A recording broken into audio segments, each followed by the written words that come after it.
You need to make these numbers work, Natalie. Investor confidence depends on it, my boss Brent Douglas said, sliding a folder across his mahogany desk. The fluorescent lights in his corner office buzzed overhead as I stared at the quarterly reports spread before me. My name is Natalie Serrano, and I had been a senior accountant at Glenforge Innovations here in Denver for 6 years. At 34, I thought I had seen everything in the corporate world, but nothing prepared me for what Brent was asking me to do that gray October afternoon. The company specialized in renewable energy consulting, and our reputation had been built on integrity and transparency. At least, that's what I believed until that moment.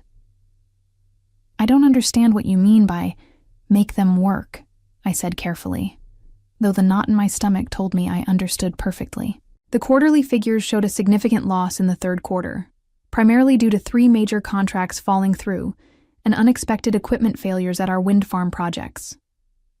Brent leaned back in his leather chair, his expensive suit perfectly pressed despite the late hour.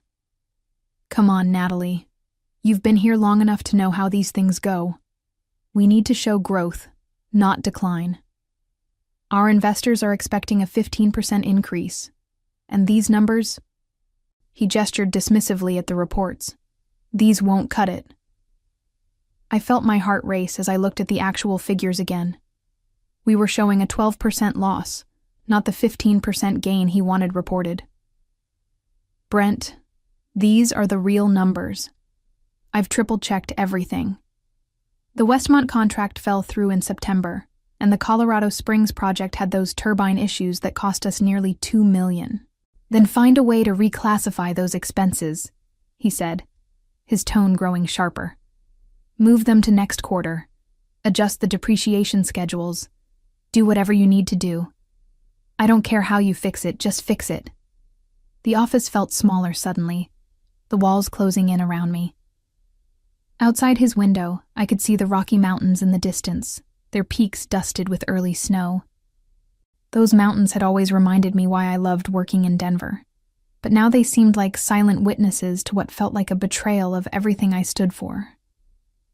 I can't do that, I said quietly, my voice steadier than I felt. That would be fraudulent reporting. I could lose my license.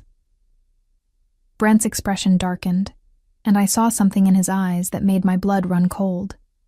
It wasn't surprise or disappointment. It was anger that I had dared to question him. That look told me this conversation was far from over. The tension in Brent's office was suffocating as he stared at me with barely concealed fury. I had worked for him for 3 years since he became the chief financial officer, and I thought I knew him well. He had always been demanding and results-oriented, but I had never seen this calculating coldness before. Natalie, I think you're misunderstanding the situation here, he said, his voice taking on a patronizing tone that made my skin crawl. This isn't about fraud. This is about presenting our financial position in the most favorable light possible. It's what every company does. I shifted in my chair, feeling the weight of 6 years at Glenforge Innovations pressing down on me. I had started here as a junior accountant fresh out of graduate school, working my way up through dedication and long hours. I had genuinely believed in the company's mission of advancing renewable energy solutions. The irony wasn't lost on me that the company promoting clean energy was asking me to dirty their books. But these adjustments you're suggesting would misrepresent our actual financial position, I insisted. Moving expenses between quarters, manipulating depreciation schedules, that's not presenting things favorably, that's falsifying records. Brent stood up and walked to his window, looking out at the Denver skyline. The late afternoon sun cast long shadows across his office, and I noticed how the light seemed to avoid his face. You know, Natalie, I've been watching your work for a while now. You're technically competent, I'll give you that, but you lack the vision to see the bigger picture. The bigger picture? I asked, though I wasn't sure I wanted to hear his answer. He turned back to me, his smile sharp and cold. The bigger picture is that Glenforge Innovations is on the verge of securing a $100 million investment from Peterson Capital. That investment will allow us to expand our operations, hire more people, and make a real impact on renewable energy adoption. But if we show a loss this quarter, Peterson walks away. I felt my mouth go dry. Peterson Capital was one of the largest green energy investment firms in the country. A partnership with them would indeed transform Glenforge Innovations, but not at the cost of financial fraud. That doesn't justify falsifying our reports, I said, though my voice sounded smaller than I intended.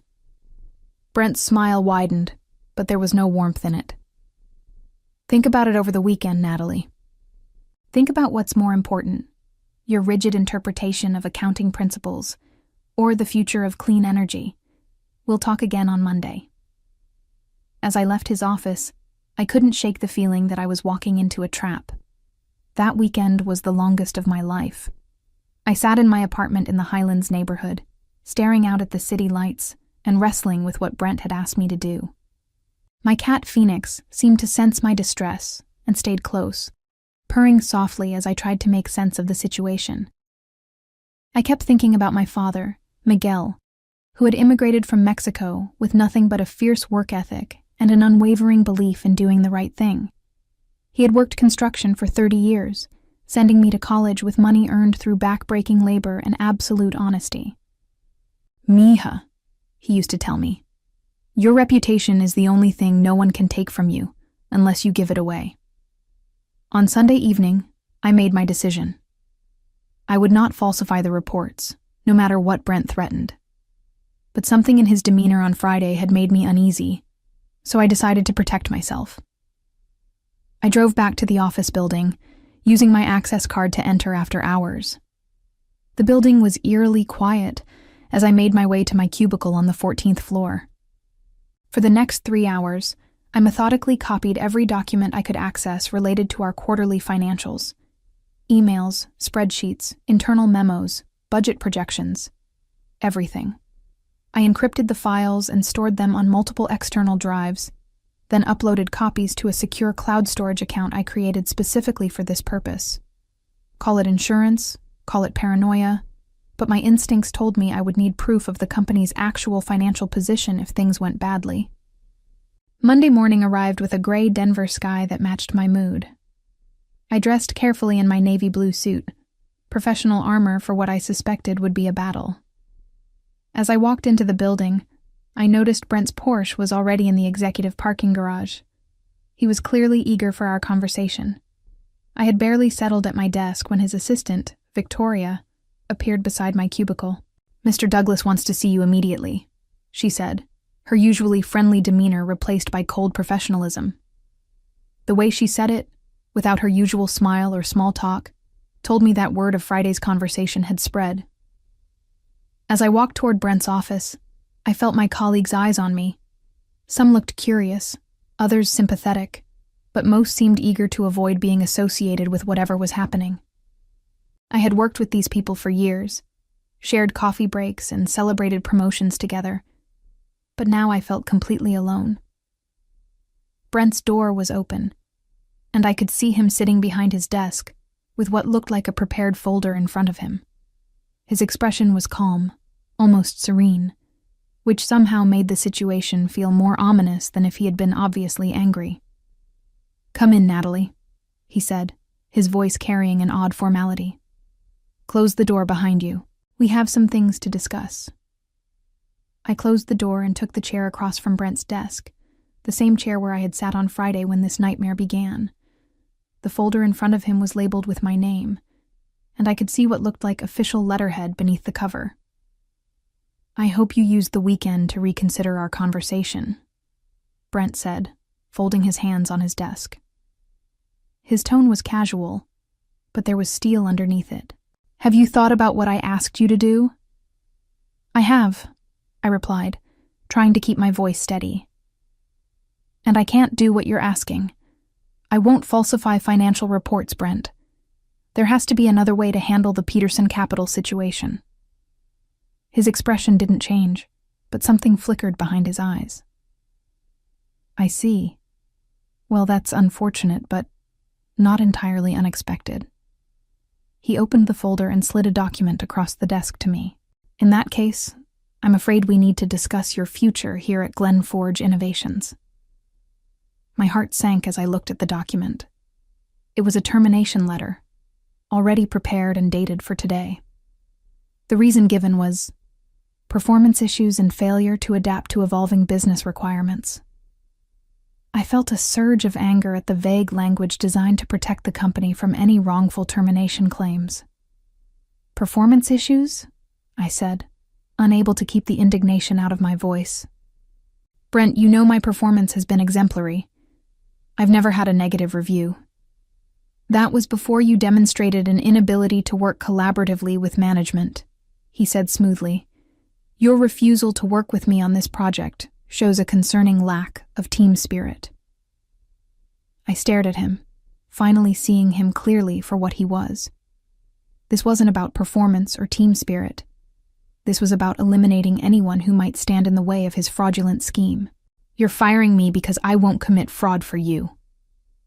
Brent leaned back in his chair, his composure never wavering. I'm firing you because you're too naive for the real business world. Maybe accounting isn't for you, Natalie. Perhaps you should consider a career in education or nonprofit work, where your rigid moral standards might be more appreciated. The condescension in his voice was overwhelming, but it also crystallized something inside me. I wasn't just being fired. I was being dismissed as irrelevant, naive, and incompetent. After 6 years of dedicated service, he was treating me like a child who didn't understand how the adult world worked. I'll need you to clean out your desk and return your access card by the end of the day, he continued, consulting his watch as if my termination was just another appointment in his busy schedule. Victoria will escort you to your workspace and observe while you pack your personal items. I signed the termination papers because I had no choice, but as I wrote my name, I felt something shift inside me. Brent thought he was getting rid of a problem, but he had no idea what he had just unleashed. One more thing, he said as I stood to leave.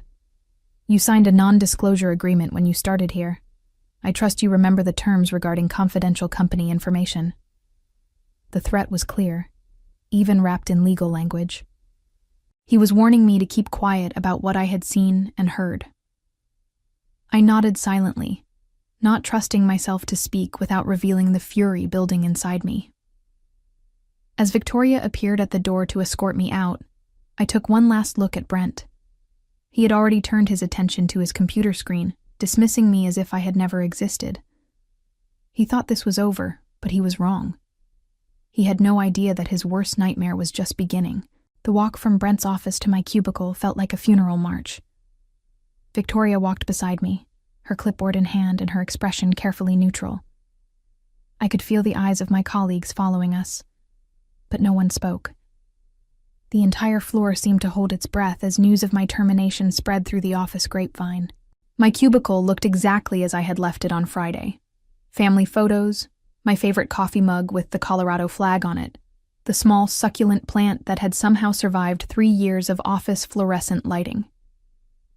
These personal touches that had made the space mine for 6 years now felt like artifacts from someone else's life. You have 1 hour to pack your personal belongings, Victoria said, consulting her clipboard.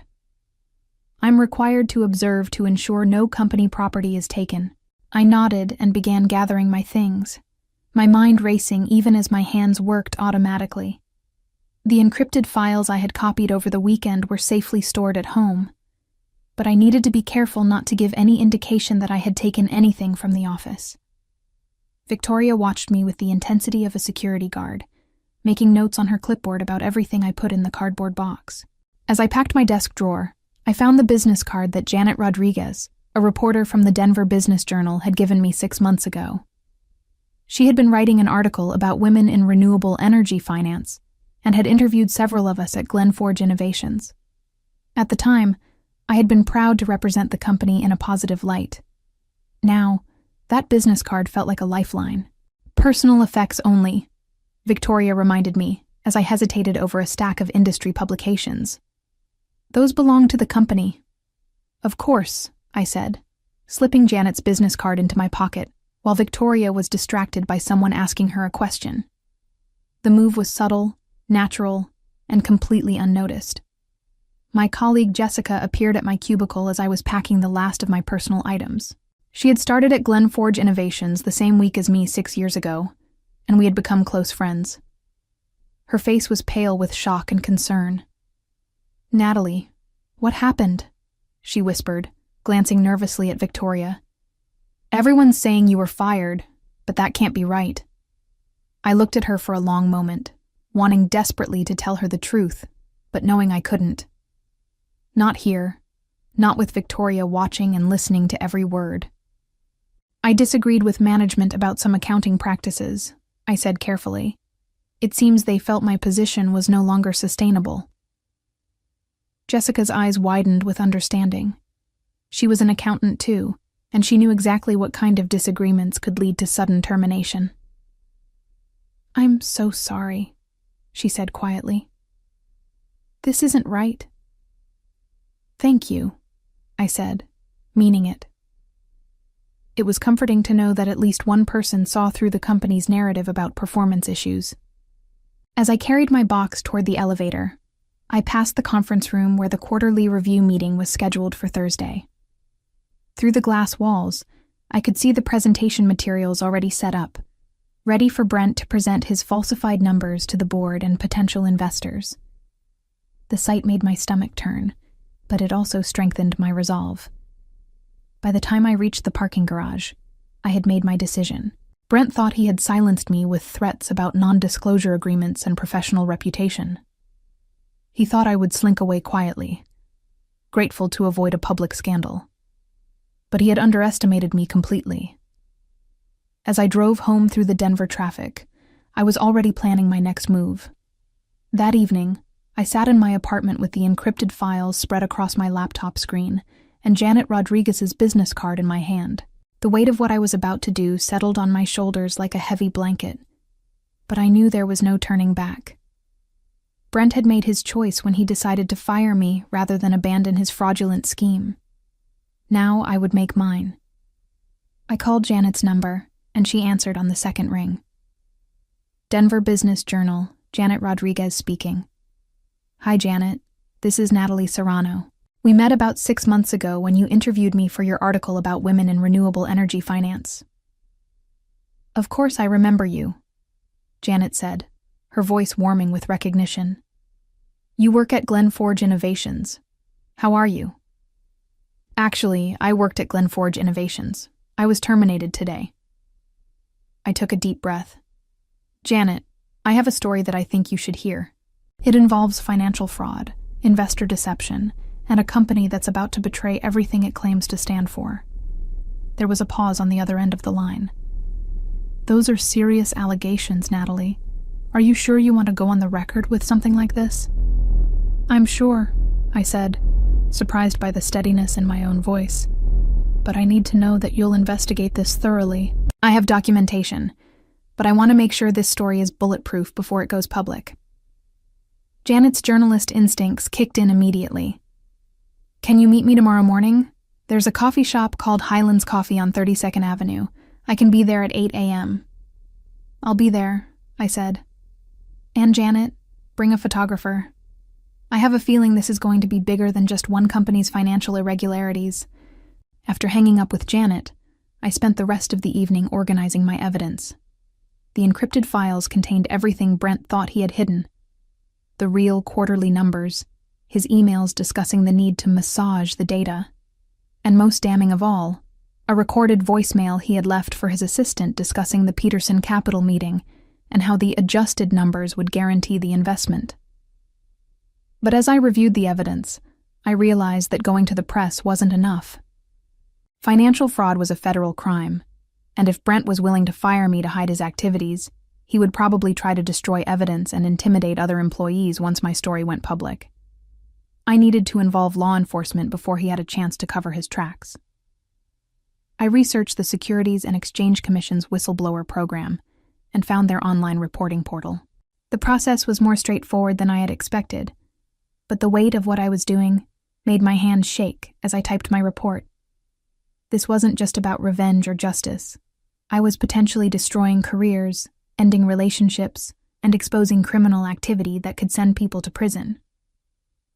But then I thought about the Peterson Capital investors, who would make decisions based on false information. I thought about the employees who might lose their jobs when the fraud eventually came to light anyway.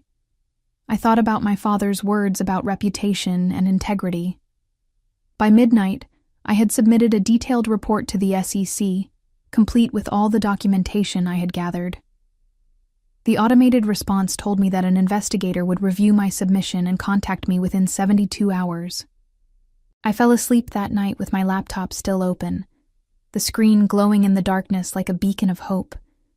Brent thought Monday's confrontation had ended with his victory. He had no idea that it was just the beginning of his downfall. Tuesday morning arrived with the kind of crisp October air that made Denver feel alive with possibility. I met Janet Rodriguez at Highlands Coffee exactly at 8 a.m., carrying a folder that would change everything. The coffee shop was busy with the morning rush, but Janet had secured a corner table where we could talk privately. "Before we start," Janet said, setting up her digital recorder, "I want you to know that I've already done some preliminary research on Glenforge Innovations. There have been rumors in the industry about aggressive accounting practices, but nothing concrete enough to report."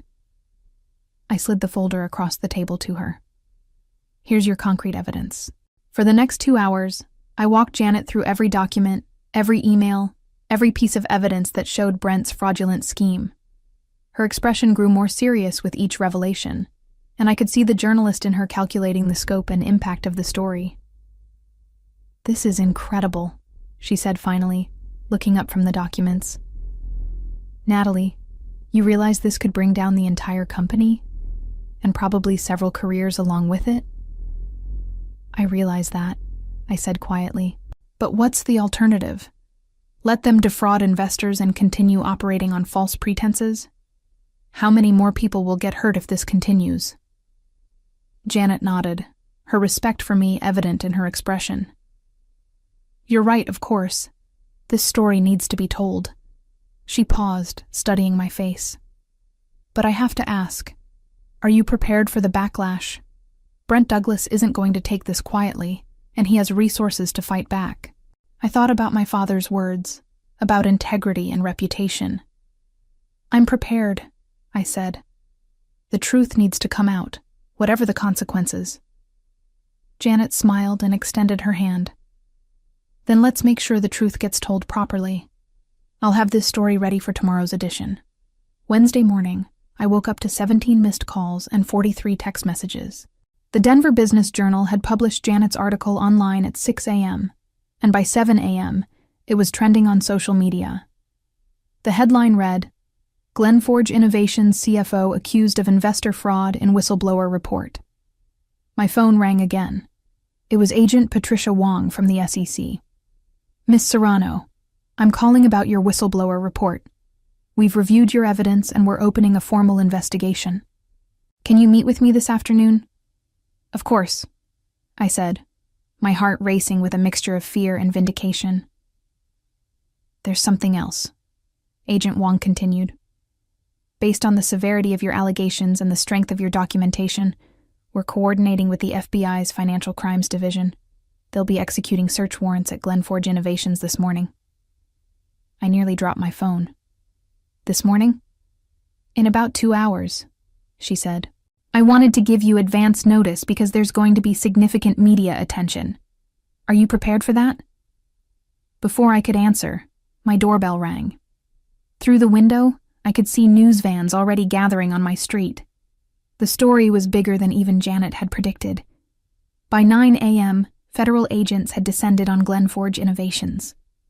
I watched the live coverage from my living room, seeing my former colleagues standing in confusion as FBI agents carried boxes of evidence out of the building.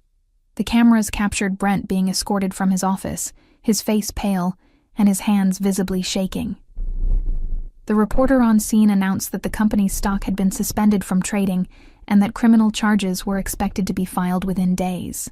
Peterson Capital had already issued a statement withdrawing their investment offer and expressing their commitment to ethical business practices. It was over. Brent's carefully constructed fraud had collapsed in less than 72 hours. As I watched Brent's empire crumble on live television, I realized that justice wasn't just about punishment. It was about protecting others from the harm he would have caused. My father would have been proud. I had protected my reputation by refusing to compromise my integrity. And in doing so, I had probably saved countless investors from financial devastation. The road ahead would be challenging, with legal proceedings and career rebuilding to consider. But I had learned that sometimes the most difficult choice is also the most necessary one. Sometimes the only way forward is to burn down the very thing that's destroying you from within.